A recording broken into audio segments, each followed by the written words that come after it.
and it was difficult at best. So let me just tell you this one. I tell it best this way. Kid goes to school Monday morning, does his lesson. Teacher assigns homework Monday night. Hopefully the kid turns it in on Tuesday. Dog doesn't eat it, that kind of thing. Teacher will grade it Tuesday night. She'll find out 24 of 26 kids missed number 4. She'll go over that again on Wednesday, reinforce the lesson. That's the way it's been since we were all in school. That's the way it's been since Little House on the Prairie. You know, it's been that way for a long time. Well, let me ask you this. What if the kid goes home Monday night, logs on their computer, does their homework on the computer? Then the teacher will know Tuesday morning that 24 of 26 kids that got number 4 wrong. Can go over it again Tuesday. That'd be better, right? Of course it'd be better.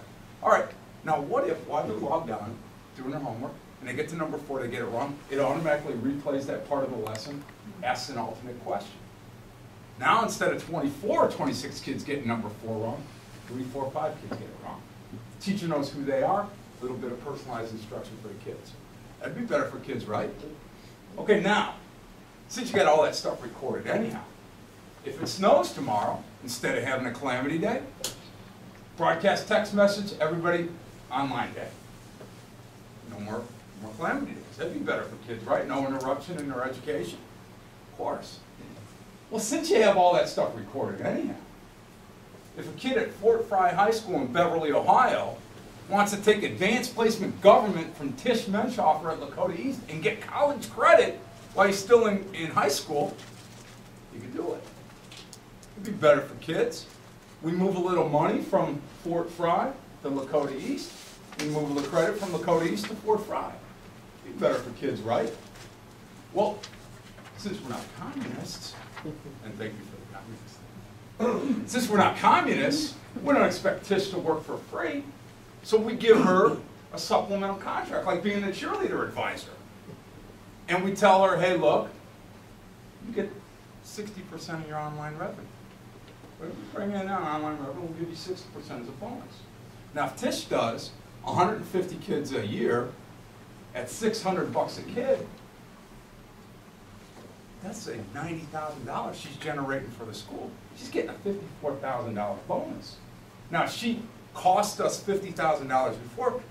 She's a six-figure teacher. She's making $104,000 a year. Now, she's only costing Lakota, instead of costing Lakota $50,000 a year, she's now costing them $14,000 a year. Win-win situation, right? She's going to be working really hard. But, you know, I said this in D.C. when Jeb Bush had me do this presentation there. I said, I want to pay teachers like rock stars.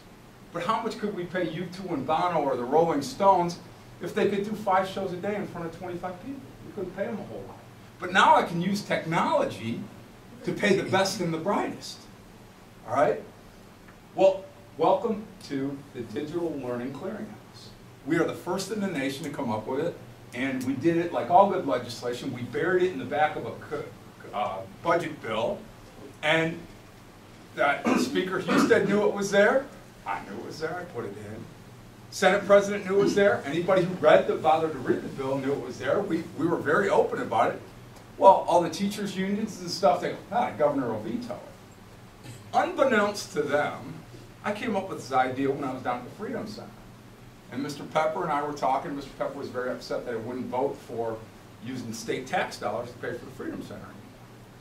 And I said, well, what if classes were to emanate from the Freedom Center? And people, if parents and teachers and kids said, this is a good class, then money would flow.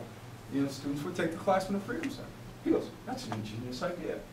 So when I caught wind that the governor was going to veto my Digital Learning Clearinghouse, I called Mr. Pepper. I said, John, Bill, we got a problem. The governor's going to veto our idea.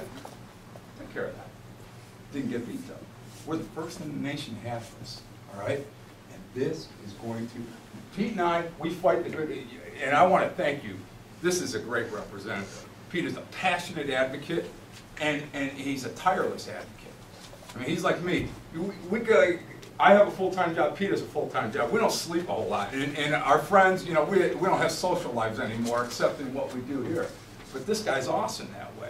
And we fight the good fight on the floor, but we won this one. We have destroyed the status quo.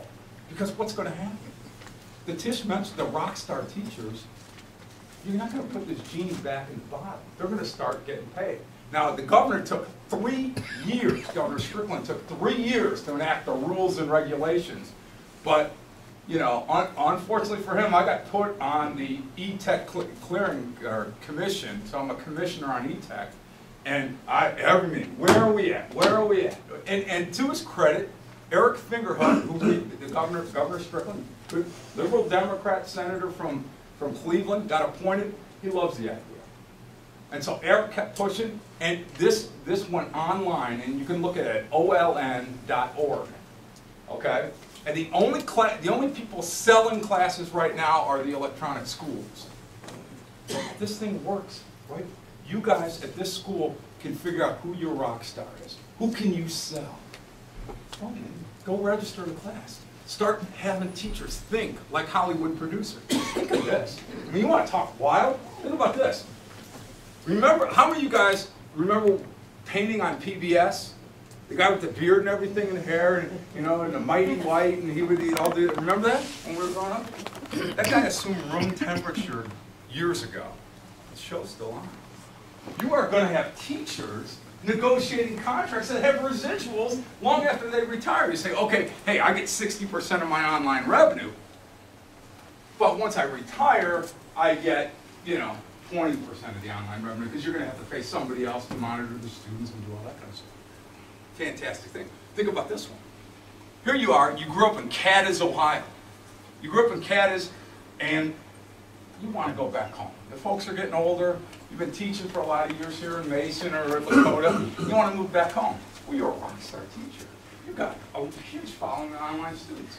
So, hey, I'm at Mason, I'm at Lakota, I'm making $60,000 a year as a teacher. You call Cadiz and they say, hey, we can only afford to pay you 40 grand. You go, you know what? I'll take your 40 grand. I get 95% of my online revenue. Well, they're sitting there saying, we are getting this caliber teacher in live in our class.